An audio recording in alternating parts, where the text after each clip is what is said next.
Hari Om. Welcome back to our continuing study of Vivekachudamani. We are in verse number 3. We looked at the rareness of Manushyatvam and Mumukshutvam, which are a direct result of Ishvara Krupa. We will now move on to the third, the rarest of them all, Mahapurusha Samshraya. It requires enormous Ishvara Kripa. Because on the one side, the Vedas say that we must never make an independent inquiry into, be it the Veda Purva Bhaga or the Veda Uttara Bhaga or Vedanta. You need a guide, a competent Acharya.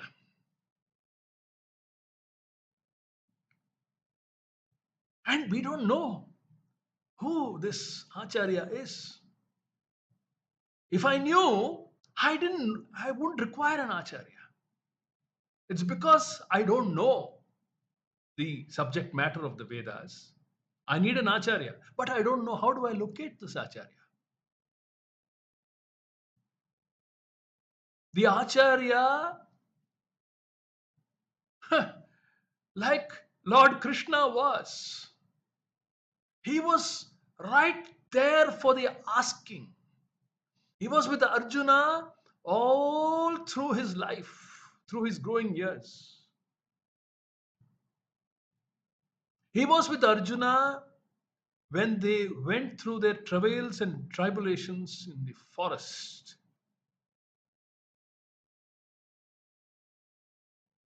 He was with Arjuna during the Ajñatavasa.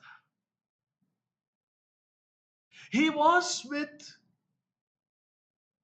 Yudhishthira during the game of dice.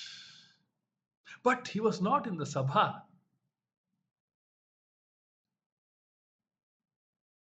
He was there for the asking. He was right outside. He was not literally physically outside, but he was there.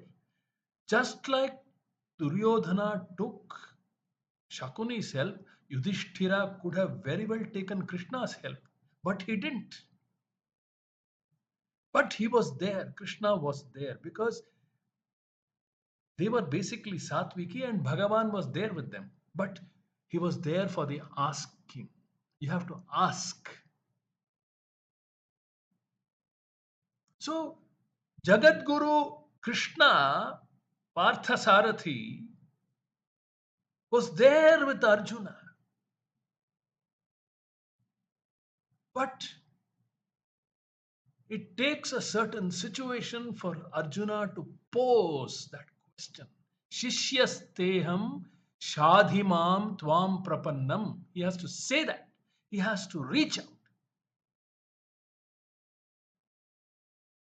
To reach out, you need to have a certain mindset.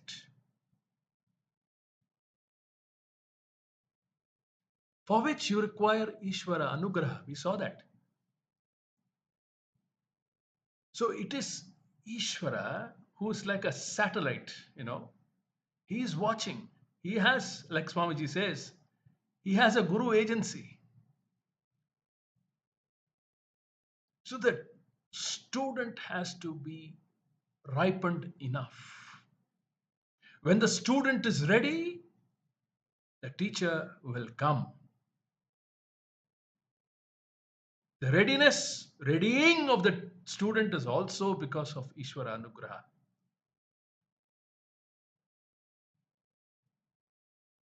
There is a song in Tamil composed by Sri Uthukadu Venkata Subbayar, in which he says, Yenna punyam seideno Sadgurunatha, he says.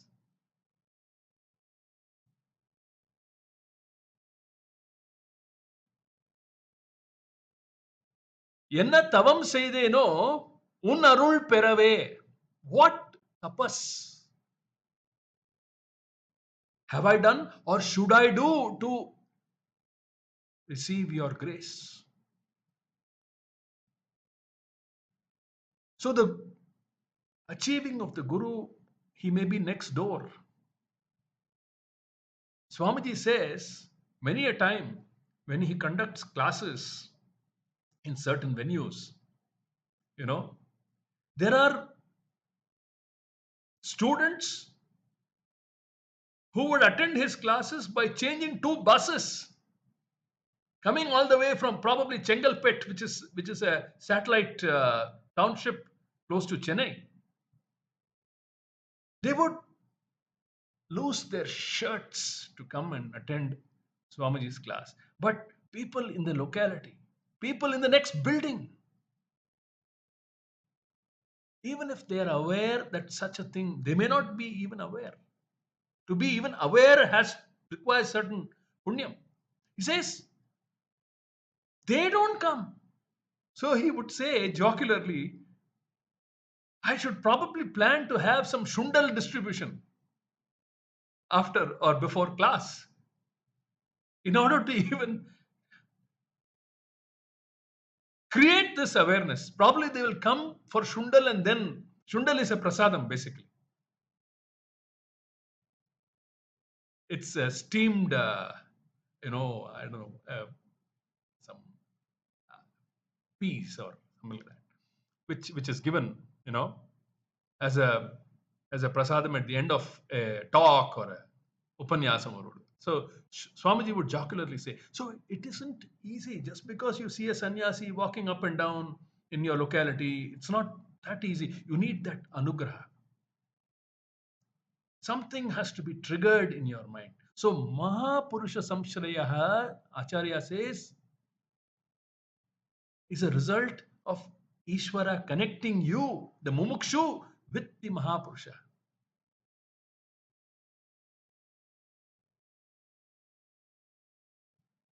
And it isn't enough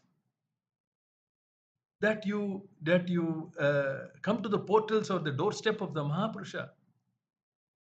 Krishna says in the Bhagavad Gita, he says,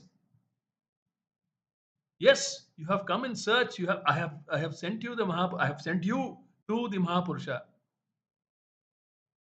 The word Mahapurusha over here is significant, which the Acharya is obviously referring to the definition of a guru mentioned in the Mundaka Upanishad. The Mundaka Upanishad says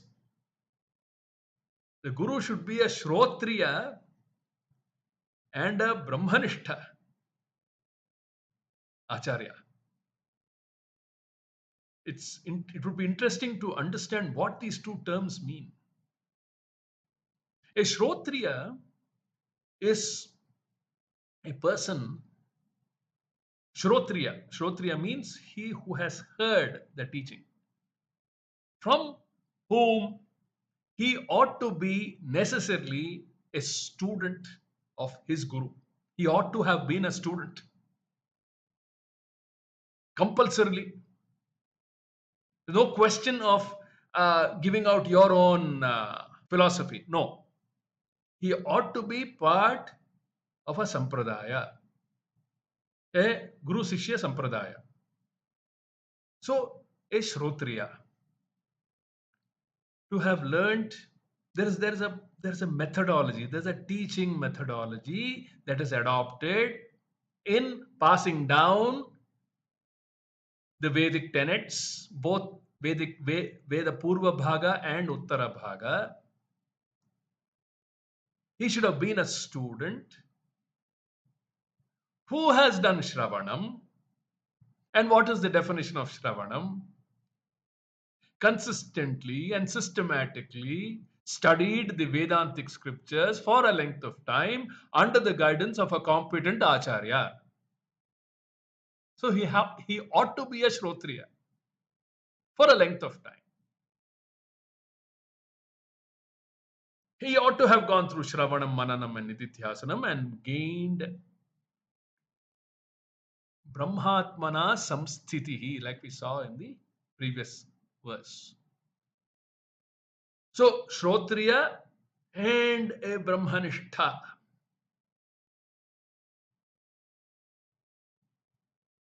Now, well, all that is going to come later, but I somehow feel that I should be making a small reference, short reference to this. Take a little bit of time here. So, he's a Brahmanishtha, and that this Shrotriya Brahmanishtha is the most qualified Acharya. He is going to teach you Brahma Vidya. He has to teach you Brahma Vidya. He has to tell you Tat Tvam Asi. So that you later on become a Brahmanishta and say and claim Aham Brahmasmi. He has claimed Aham Brahmasmi. He is teaching you Tattvamasi, which is a Upadesha Vakya, with the intention that after you clear all your doubts, you will say Aham Brahmasmi. So basically, a Brahmanishtha Guru is teaching what he essentially is. That is the teaching. He is not teaching about some third person Brahman. He is teaching about himself. What he is teaching. So, this is the quality of the teacher that you have been sent to by Ishvara, Ishvara's Anugraha. Such a teacher is the rarest of them all. You and he could have traveled until this Janma for over 2500 years or more, or even 10,000 years. If you have met this Sadguru, then by Ishvara's grace, both your paths have converged. You have been traveling as independent jivas. To achieve this third stage, the rarest of them all, Shankaracharya says, Devanugraha Hetukam.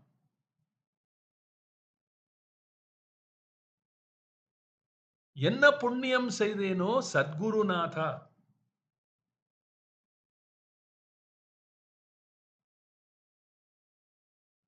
So, Acharya says, don't take it lightly. So, we looked at Manushyatvam and Mumukshutvam in the last capsule, meaning the capsule before the last capsule. Then we are now examining how important Mahapurusha Samshraya is. We will now pick up the thread with Swamiji's commentary and take our study forward of this particular verse. There's so much to be talked about these three blessings, which is why I said I should share my thoughts before I even go into Swamiji's commentary. So, Mahapurusha Samshraya is the rarest of them all. The holy association Samshraya, the word Samshraya, Sanskrit word Samshraya means association, guidance, shelter, support. Just as a PhD student has a guide who provides more than just supervision. A true guru offers far more than mere association, says Swamiji. A Mahapurusha is a Mukta Purusha or a Shrotriya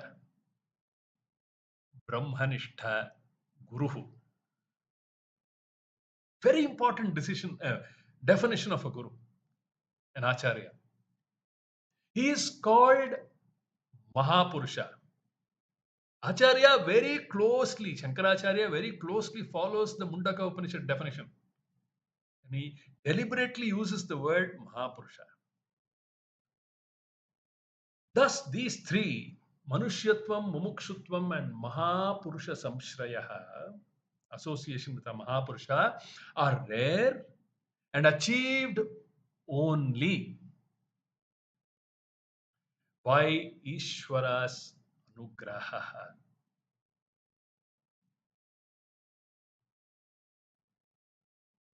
And once gained, especially a Mahapurusha, Mukti or freedom is definite, is guaranteed.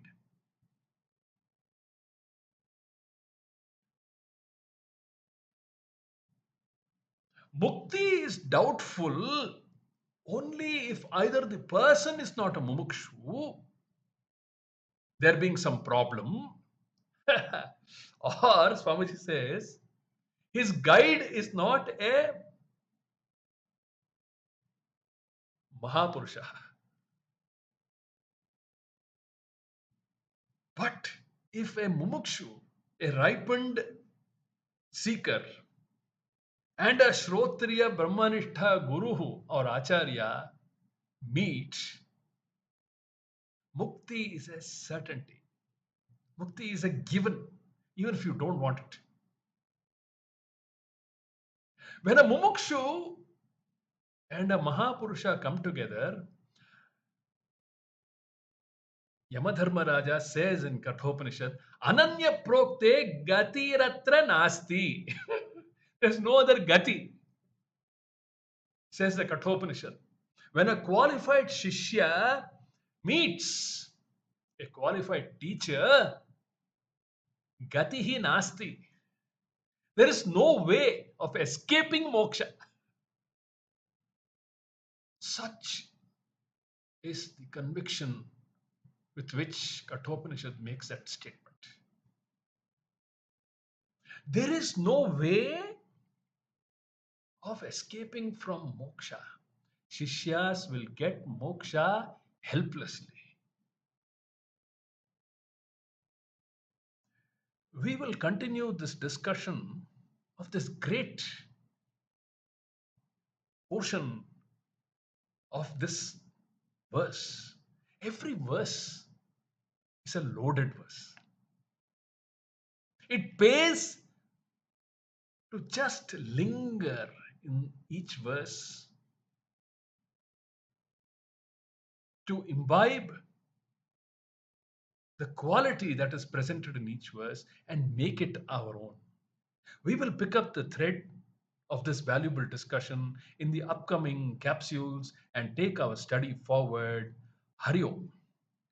Om Durjana Sajjano Bhuyat Sajjana Shantimapnuyad Shanto Muccheta Bandhebhyah Muktaschanyan Vimochayet Sarve Bhavantu Sukhinah Sarve Santu Niramayah Sarve Bhadrani Pashyantu Ma Kaschit Dukkha Bhag Bhavet Om Purnamadah Purnamidam Purnat Purnamudachyate Purnasya Purnamadaya Purnamevavashishyate Om Shanti Shanti Shanti Harihi Om Shri Gurubhyo Namaha Hari Om.